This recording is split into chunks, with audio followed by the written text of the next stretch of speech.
to On the Shelf episode number 17 of Brutal Battle. As we promised, we are doing another one in a row because it had been so long since we had done any On the Shelf episodes.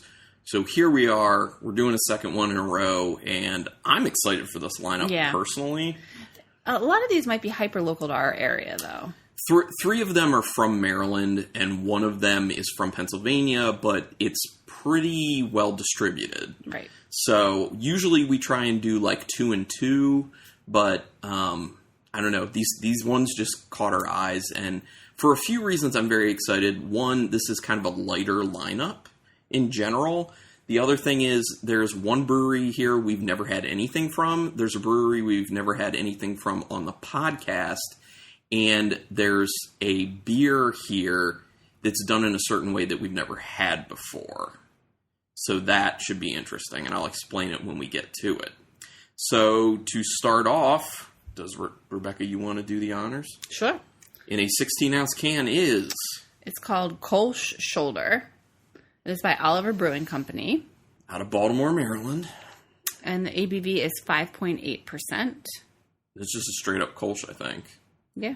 Which, if you know us, if you've been listening to the podcast long enough, you know we dig on some Kolsch's. Oliver Brewing Company has been around since 1993. Yeah, they're old. Wow, I didn't know that. Yeah, they're older than Duclaw. Yeah. And a lot of people think that, like, Duclaw is one of the oldest. Flying Dog is quite old. Oliver's quite old. And I think Franklin's is quite old. But here we go. Let's get into this Kolsch. Kolsch Shoulder, that's funny. I'm excited because I do dig on some Kolsch. I typically have liked how Oliver does their beers. They have good execution. So it'll be interesting. I've never had a Kolsch. We've never had a Kolsch from them before, so it should be interesting to find out how they do a Kolsch. What's their take? Oh, very clear. Mm-hmm. It looks beautiful. Love it. It's pretty orangey. Yellowy orange. Yellow orange. It's got a decent head that's sticking around. Smells like a Kolsch. Nice and crisp and clean. Yeah. It's almost got a little bit of a creaminess in the nose as well. Yeah, I could see that. Oh, it smells so crisp and clean, though. There's a decent kind of little malty grain note in the nose. I feel like there's a very, very, very slight note of like a lemon peel in there as well. It's very light, though, on the nose. It's... Which is, that's fine. It's a Kolsch. It's supposed to be on the lighter side. So, okay, cool. The nose is promising. Oh, it has a lot more sweetness. Wow. Yeah, it packs a lot more of a flavor punch than you would assume from the nose. This is one of those rare occurrences where the nose underpromises for the amount of flavor in the beer. It's almost always the opposite there. Decent amount of honey. Mm-hmm. I agree with that. It does. It is having that more full kind of creamy type mouthfeel too. It does. Like I said, I was smelling to it. There's a little bit of that Naked Cheerio on the finish that you enjoy quite a lot. It's not as crisp as I thought it was going to be. Yeah, it's not as light and refreshing because there's way more of a body to the beer. It's more on flavor. It's a little more on viscosity than you would assume. And it finishes with more of a bitterness than I was assuming, especially based on the nose. Because I wasn't really perceiving much of any bitterness on the nose except for what I was saying was kind of smelling like that lemon peel. This is surprising. And I didn't smell that Naked Cheerio. So it is a little weird to me that that's on the finish. But it's not a bad thing. It's just I wasn't expecting that. I like it, though. I think it is good. Yeah, it is good. I quite enjoy it. I wouldn't say, it's not like my favorite Kolsch ever or anything like that. But it's a good beer. Flavorful. Nice. It's interesting because this is just way more serious of a beer than I was expecting from a Kolsch. And especially, like we were saying, the nose. That's interesting. Yeah, you're right. That bitterness is... a lot more than you would assume, right? Yeah. It's fine. It's just that you get caught off guard when you expect certain things from beers, which I think is part of the reason that, it's one of many reasons that there are plenty of episodes we'll do that are totally blind because, if we tried this we wouldn't have had that reaction, I don't think. Because going into it, we expect a certain thing from that type of style. Right. And it's different in this instance. So when it may sound like we're potentially not happy with a beer or dogging on it at first, it can just end up being we're confused or thrown off. Just not anticipation and expectations. Yeah, so what's most important is to take away what we say at the very end of the tasting of the beer, which we enjoy that. It's pretty good. Okay. So next beer is a beer that we've had it before, but it's a different iteration of it. Now, it's by Troegs Independent Brewing out of Hershey, Pennsylvania, and it's their Trail Day, and it's a dry-hopped Pilsner, and it's 5% alcohol. Now, they put out a Trail Day last year, but the Trail Day was a pale ale. And I think we may have had it on the podcast. I'm not 100% sure. I remember Rebecca not liking it a whole lot, but I really liked it. So I don't know. You know, this year it's different. So I don't know if it's a situation where each year they're going to put out Trail Day, but it's going to be a different beer. But when I saw it, I was like, I first saw just Trail Day, and I was like, oh, sweet, I want to get some of that because that's that pale ale I liked. And then I looked at it, and I'm like, wait, dry hopped Pilsner? I guess they're switching it up. So, interested to get into this, and it is in a 16-ounce can as well. And if they do decide to do it differently every year, I'm down with that. I'd keep trying it. I keep trying. Something different. Yeah, nothing wrong with that. I'm very excited for this because, as people know listening to this podcast, we are big fans of Troegs. We've been big fans of Troegs for a long time. They're one of our very early on craft breweries that we fell in love with many years ago when they were super small. Okay, so what does it look like? So light. Oh, it's very yellow. Very yellow, very light, very clear. Yeah, it's like a pale yellow to it. Oh, man. Yeah. Looks good. Ooh. Smells good. My gosh, it smells so Pilsner-y. It's like so bready. Ooh. Yeah, it's very, very bready on the nose. Like biscuity. Yeah, so biscuity. There's a nice straw note that's coming through mixed with a little honey to it. It smells really refreshing and fresh. It's got that smell that's like that crisp snap at the end of it. It smells really good. That's pretty much all I smell. It tastes like it smells. Ooh, yeah, that's good. Wow. That's very light. I really like how light that is. This is a good beer for our current situation. We just got done doing a 2-mile walk together in our neighborhood. And this is one of those beers that's good to go to after you've done something like that physical activity-wise, and you don't want to feel like you're drinking something super heavy. You want to feel slightly refreshed at the same time. Like maybe you're hydrating yourself a little bit at the same time that you're having beer. So this is kind of like that. I'm getting some hop characteristics on the finish. Yeah, it's what is that? It's a particular flavor to me. There's a good amount of like the alfalfa straw note on the finish of the beer, and there's a nice honey note that kind of carries throughout it. What is that one? There's some. I know what you're talking about as far as the hop character, and yes, you're totally right. It's just at the end, like this quick hit. It's some sort of citrusiness. Is that like kind of like a light tangerine, maybe?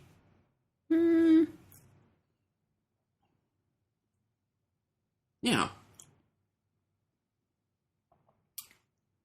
Yeah, like a light little like tangerine note. Sure. It tastes very Pilsner-y too, though. I like it a lot. Yeah, the Pilsner malt really carries through in this, and yeah, it's good. If you hear dry hopped Pilsner, and then you taste this beer, and you were excited to hear dry hopped Pilsner, you're not going to be disappointed. Not at all. This is good. I enjoy this. Light but flavorful, really good. And it's very, it's cool because you're getting that typical light, crisp, refreshing, straw, honey, all those notes. Pilsner until you hit the end, and then you just keep getting that kind of like fresh hit of that citrus. Yeah. It's just nice. It's a nice accent to the end of each sip. I dig it. Mm-hmm. It's like light, but full of flavor. Yeah, totally. So I gotta reveal the next one because I picked this. This is dumb, but I picked this. Didn't I already rinse you? Yeah, I'm just waiting for beer. Oh, okay, sorry. You rinsed me. I'm ready for beer. I got so excited about the next beer, I forgot what was going on. So the next one, it's dumb, but I picked it based off the label art because it's a reference to a movie I really like. I am into horror movies. If people don't know, like deep into horror movies, I actually do a YouTube channel that's horror movie reviews and analysis. And if you just search my name, Carlin Cook, you'll find it. That's what the channel's under. But so this is a beer that's inspired by Killer Clowns from Outer Space, if anyone's ever seen that. But it's called Killer Kvike from Outer Space, and it's an IPA by Old Mother Brewing Company out of... Should be Frederick, Maryland. Yeah, I think it's Frederick, Maryland, and it's 7% alcohol. And their can art is totally Killer Clowns from Outer Space. It's got the big top stripe coloration to it. It's got silhouettes of the killer clowns themselves. The name of it is the same font and everything as Killer Clowns from Outer Space. It's awesome. This can art is amazing, especially to someone who's a horror nerd like myself and really likes Killer Clowns from Outer Space. Awesome. Now, the other thing to talk about with this beer is it's done with Kvike yeast. And we've never had a Kvike beer. I'm not talking about just on the podcast. I'm talking about ever. We've never had a Kvike beer. Now, from what I know of Kvike yeast, it's a newer type yeast that people are starting to use that can ferment at higher temperatures. And one of the big reasons people have been using Kvike yeast is to get lagers done faster so that they don't have to make them at a lower temperature. They don't have to refrigerate them necessarily when they're doing, or, not necessarily fully refrigerate, but temperature control down far enough when they're fermenting. So, so a lot of people have used Kvike for that, but they use it for a lot of things because from what I understand, it has its own kind of flavor to it. So if people find that pleasing, they may put it in other styles. So right here, it is a Kvike IPA. So we'll see how that is.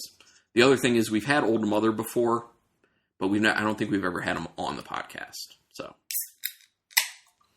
And what was the ABV? 7. Yeah. 16-ounce can. Did I say that? Maybe I did. Maybe I didn't. I don't remember. I'm just so focused on this Killer Clowns from Outer Space label. It's amazing. If anyone from Old Mother hears this, it's an amazing label. Like the best label I've seen. Okay, so this... It's very yellow and very hazy. Yeah, it totally is. I mean, it doesn't say hazy IPA, so... It's very light. I don't know. Yeah, it does look... Yeah, especially for an IPA, you'd assume there'd be more of an orange tinge to it. But no, it's very yellow. Which, whatever. What is that? That is an interesting nose. I do get citrus off the bat, but there's some other stuff at play in there that's smelling interesting, odd a little bit. What is... I get some peach. I get some, like a mix of like a peach and apricot in there. It's like nondescript fruit. No, I think it's coming off as peach, apricot, and mango, kind of all mixed. So it smells good, but it's not crazy strong with that. It's very kind of smooth nose with those notes. But there's one other note in there that's not... It's kind of under all that. That's smelling a little dirty. Yeah. Does that make sense? Mm-hmm. Kind of like that dirty dish rag a little bit. But not in a bad way.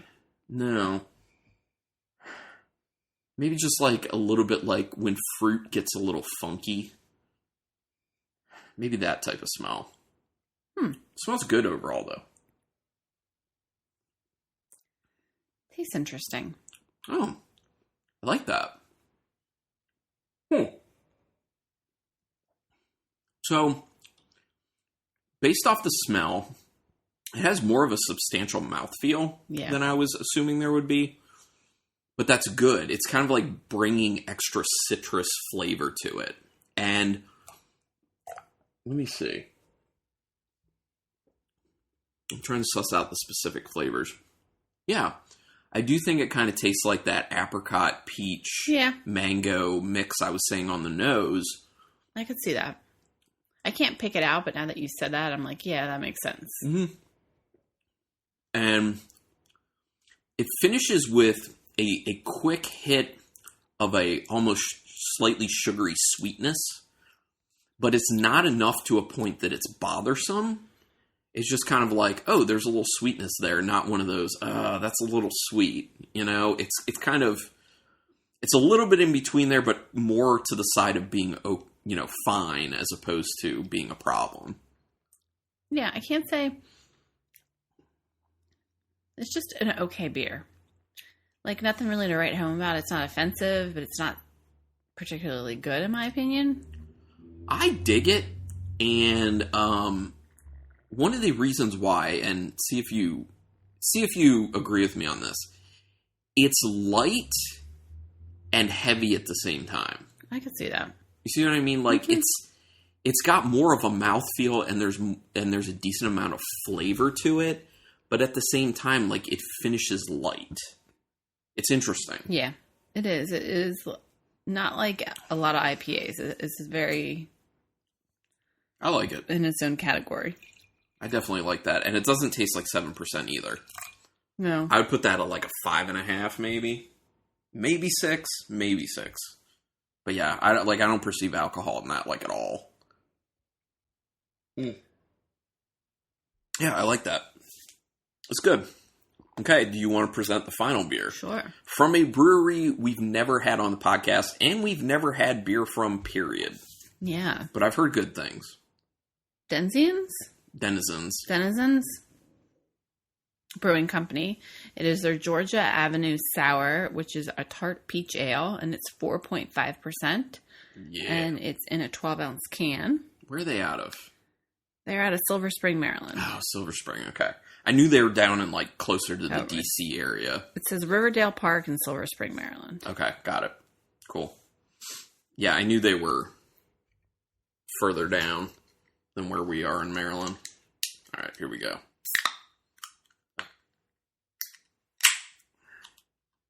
All right. Pour you first.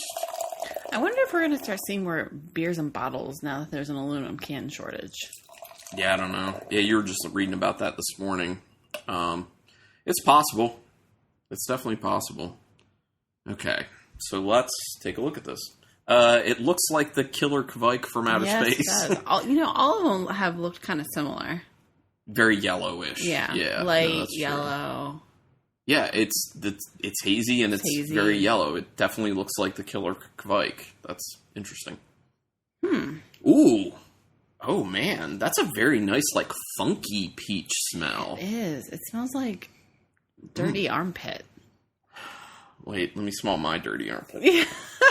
Yeah, a little bit like that. A little bit like that. Well, and that's that funkiness. It's like, that funky. funkiness can have a little bit of, like, a BO note to it. Or something like a rag that's going a little sour almost. Like, that's that funkiness. I like that, though. It smells like real, like, funky, fresh fruit was put into this. I smell a lot of the peach. The peach is very nice. Yeah. The peach is very kind of in your face, but I can't get past the dirty armpit. Yeah, I mean, that is hard to move past, but I'm getting other stuff in there. And there is a quick tartness that hits your nose that is lemony at first, but then it transitions into that nice peach smell. But, you know, that funkiness the whole way through as well. So Rebecca's already tasted. Oh, it's good. Oh, it has that Naked Cheerio finish. Ooh. This is lighter than I would assume from the nose. I agree. It's super light. Almost refreshing, which I don't feel like usually comes with a lot of the tart or sour ales, but it is. Yeah, and it's like, it's a light tartness. It's a very light tartness. You get plenty of that peach flavor to it. I think you're tasting that bit of funkiness you said you were getting on the nose. Well, we both said we were getting on the nose. Yeah, but it's not... It's not crazy. It's not... Yeah. I don't really like a lot of funk in my beer. So if I like it, it's not all that funky. Yeah. It's lightly tart. It's kind of funky. It's got a lot of peach to it. It's very, very easy to drink because it's 4.5%, but also it's not like... The flavor, it's got a lot of flavor, but none of the flavor's weighing you down. It doesn't feel thick. It doesn't feel overwhelming. This is another one that I think you could have after a 2-mile walk. Well, we are. Mm-hmm. This whole lineup has been really light and refreshing. Yes. And that's one of the reasons I was saying I was so interested in this lineup. I was real excited about it. So, that's quite good. Yeah, it is. That's a very nice introduction to Denizens. And I have to say, everyone knows, like, I'm not a huge fan of that Naked Cheerio note that especially end up happening in sour beers, but it's there for this one, but it's not at a level that it bothers me at all. Like, I recognize it's there, but I can ignore it pretty easily. I don't want to ignore it. That's a good beer. I'm going to have a tough time ranking these. Mm-hmm. So I'm pretty sure I know my 3 and 4 already, but the 1 and 2 is going to be a little bit of a problem. So I'm going to have to do a retaste on one beer. You may have been able to guess. I'm not going to tell the listeners which one I'm going for, but I'm sure Rebecca wasn't that surprised. Oh, I don't know. Mm-hmm. Mm-hmm. Ooh, that's a tough one. Okay. Yeah, I know my ranking. Yeah, I know what I'm doing. Go ahead. Okay, so first of all, as we've said on other podcasts before, all these are good. I like all these beers. We're going to finish all of them. Good stuff. Good job to all these breweries. My number 4 is going to be the Kolsch Shoulder by Oliver, which is just a straight up Kolsch. My number 3 is going to be the Killer Kvike from Outer Space IPA by Old Mother. I like that. It's very tasty, but it's got to be a number 3. My number 2 is going to be the Troegs Trail Day Dry Hopped Pilsner. Very nice and refreshing and flavorful. And my number 1's got to be this Peach Perfect Georgia Avenue Sour Tart Peach Ale by Denizens. That's really good. They managed to make a very flavorful tart beer that's not too tart. It's also refreshing. It also has a good amount of flavor without being weighed down. You get a good amount of the peach, and you get a little bit of the funk, and you get the Naked Cheerio, but it's not too much. It's very finessed. There's a lot of great balance to that beer, so that's got to be my number 1. Okay. Your turn. It was very close for me between the Trail Day. These are all super close. Well, you got to do it. Okay. Still having problems? I think my number 4 is also the Kolsch Shoulder. Okay. That's fine.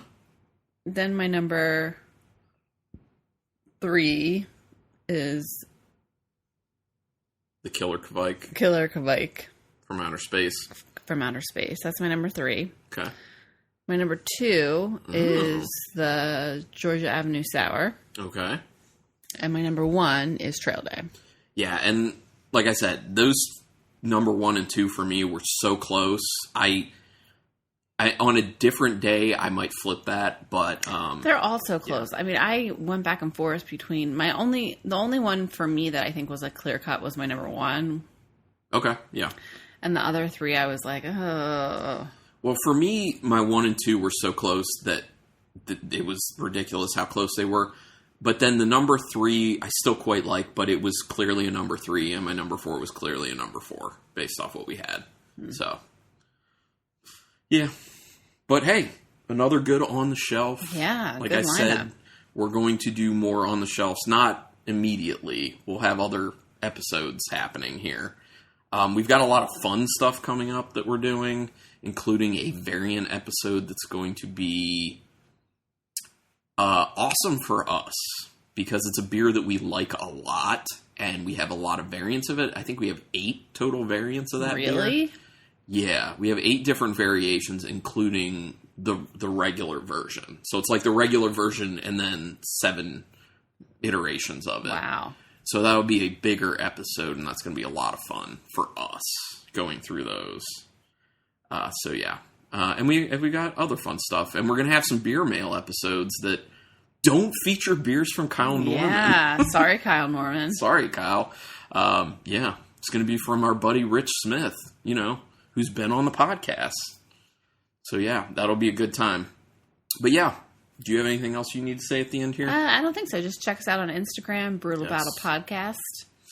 Do us a favor and rate us on whatever podcatcher you listen to us through. iTunes would be preferable if you can. Do a rating and review. That helps us out a lot. And then also just word of mouth, spread the word, let people know who are into beer, hey, check out this podcast. And we would appreciate that, because that's your best way to repay us, because we just spend money and time on this and don't make anything. It's for fun. Just an expensive hobby. And we've been doing it for like 8 years. So, yeah. Anyway, thank you everyone for checking this out, and until next time, keep it brutal.